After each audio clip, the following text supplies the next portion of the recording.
Hi, for the first video of 2022 I'm going to take a look at this Racal-9918 frequency counter. So this runs to 560 megahertz. It's Racal-Dana and it's quite a nice piece of kit, except for it's really filthy. It's also condition wise very scuffed, very mucky indeed. The main switch itself is pushed in all the way. So you know, it needs a bit of sorting out, and I'm afraid it may have some other faults. First up though, I'm going to take a look at the options that it has got, because they're quite interesting. Okay, let's take a look. So we can see that this has options 2, 4B and 9. So option 2 to begin with is this BCD output, so that outputs the display, and also there's a remote control input. Option 4B, which is perhaps the most interesting, is the replacement crystal and ovenized oscillator. So this is the best oscillator that Racal fit for this model, and it's a 5 megahertz crystal and ovenized, of course. Its aging rate is down at 0.5 parts per billion after 3 months of operation, and after 20 minutes warm-up time we are better than 0.1 part per million. Temperature stability, as you can see, is 0.6 parts per billion over quite a wide temperature range. So that's a pretty smick oscillator in this, and it makes me kind of want to hang on to it. I may sell it, but yeah, that accuracy is pretty impressive. Okay, well, we've got a how many digits is that? 4, 5, 6, 7, 8, 9 digits there. The gate is flashing away. We've got it connected to input B at the moment. We've got a gate of 1 second, and yeah, that is flashing. So that's quite a good start. Let's apply some useful signal to this. So let's go for 1 kilohertz. So I'm quite surprised. There is 999.98, because we've moved up to 999.99 now. So yeah, that's surprising. How high can I go on this? 100 megahertz. So let's just move it up a few. I'll move it up to 10 kilohertz. Yep, so 9,999.8 hertz. If I move the gate across by 1 to 1/10 of a second, of course we lose a digit of resolution. So I forgot to mention what the third option 9 that's installed on this is, and the answer is it's a low frequency multiplier that's supposed to kick in automatically. In fact, there it is, 10 hertz to 25 kilohertz, and its job is actually to do what it says. It multiplies the frequency so that we can measure it more precisely. So if I turn that off, you can see we've got 1, 0, 0, and then it's either 0 or 1 megahertz or 0.01 megahertz. So, you know, so that's our multiplier. But if I turn the multiplier on, we get another digit, another 2 digits, in fact, of precision on the low frequency. So, yep, so that's an option. And this one's got it, which is very nice. Yeah, and we are just approaching flashing the 10 now. I'm just using the internal crystal oscillator here, not an external signal. It takes a 5 megahertz oscillator. So yeah, so really pleased with that. Let's turn it up then to 40 kilohertz. Yeah, it doesn't seem to like that quite so much. Oh, that's because the LF multiplier is out of range now. So there we go, 0.04 megahertz. Okay, so I was thinking there was going to be a lot of work to do on this, and there's certainly a lot of restoration work to do on it, but that's working absolutely bang on, it has to be said. So I'm quite surprised. All right, let's turn the multiplier off and wind its wick up to 100 megahertz. Yeah, not a million miles off at that. Right, let's put it on to input B, which is supposed to be 40 megahertz through to 560. Okay, and there is our 100 megahertz signal again,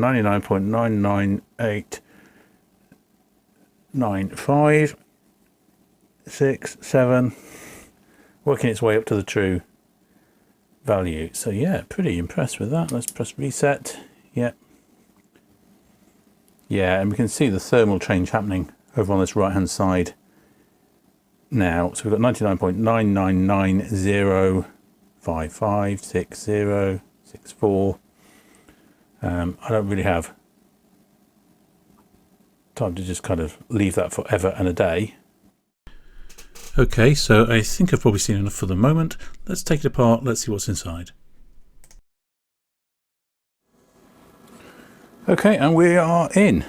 So there was 4 screws in the top, and then there's a screw on this side, just a screw just here, and a matching screw on the other side, and then the back eases back. It doesn't come off, but it just becomes loose enough that you can slide the top and pop it off.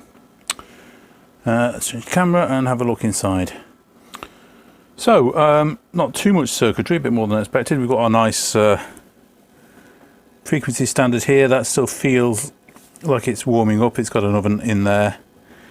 Racal-Dana, their own make. Yep, 2 frequency adjustments on it, so that's quite nice. I've kindly put some plastic over the mains, and let's see our mains voltage here. We've got a rectifier on the back plane here, and then after that a few bits and pieces. Let me put the thing down so we can get a bit more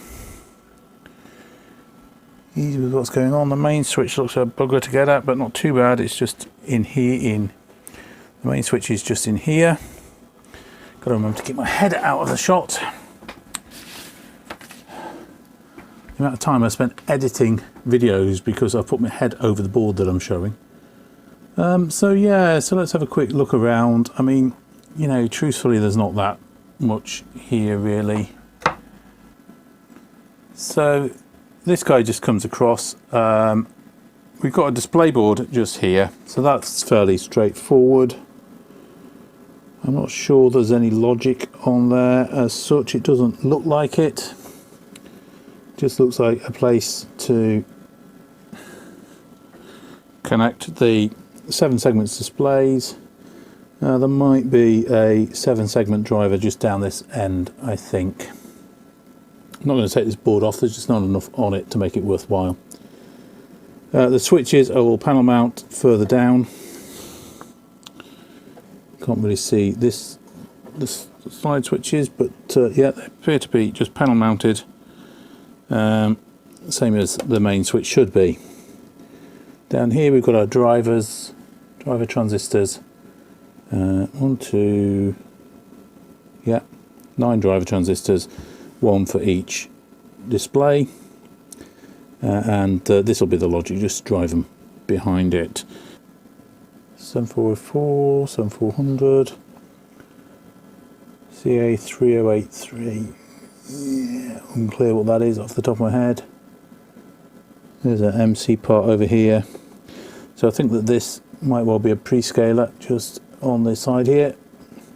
And there's a huge empty space here, of course, which I'm assuming they fit the 3 gigahertz pre-scaler into when that's there. And I know that the 3 gigahertz pre-scaler doesn't just do division.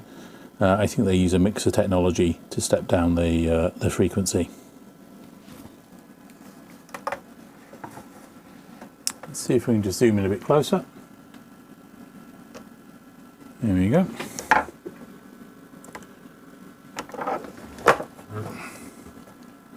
So, can we see that board? You may be able to, but it's very difficult for me. There's some interesting backmans down there. I'm guessing those might just be resistor arrays and things. 14049 CAs. 4015. 415. 415. So I don't know for certain. I'm not quite sure what these are 4049s further down. Okay, so the 4049 is a particularly boring set of inverters.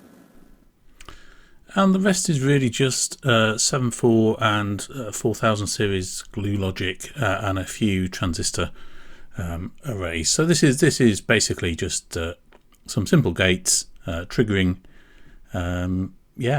counters and then shifting that into the display. Not a lot else to say about it really. And onto the repair. The capacitors look good, so I'm just going to delve around in this box of nuts that I've reclaimed from various devices, and all electronics people should have one of those, and see if I can move the switch into position and get this this nut on. And I've picked one that I think is sympathetic with the device, and I will also replace the knobs on the front of the slide switches as well. I'll have a delve around. I'm bound to have some spares that I can use for that. So this turned out to be a surprisingly simple repair. I was really expecting trouble, but as it happens, a lot of cleaning, and it's looking pretty good. I've still got a bit to do on top of the case, I think. I might respray it. I'm not 100% sure on that. But anyway, this really just boiled down to giving it a quick clean inside, a very thorough clean outside, and pulling through the main switch and getting a new front for the other two switches, and that's brought it back into pretty nice condition. I think it's certainly saleable as is. I'll be interested to know in the comments whether you think I should respray this case or not. I think a thing for a lot of electronics people, you may feel like you're hoarding everything, but remember that a repair like this isn't possible unless you're keeping all sorts of bits and pieces from all sorts of scrap things that pass through. And there's plenty of stuff that passes through my lab that isn't repairable, that goes for recycling. And of course, I reclaim anything unusual from that equipment. So there we have it. I will need to leave the oscillator to warm up before I can calibrate this. But I hope you enjoyed that. Quick teardown.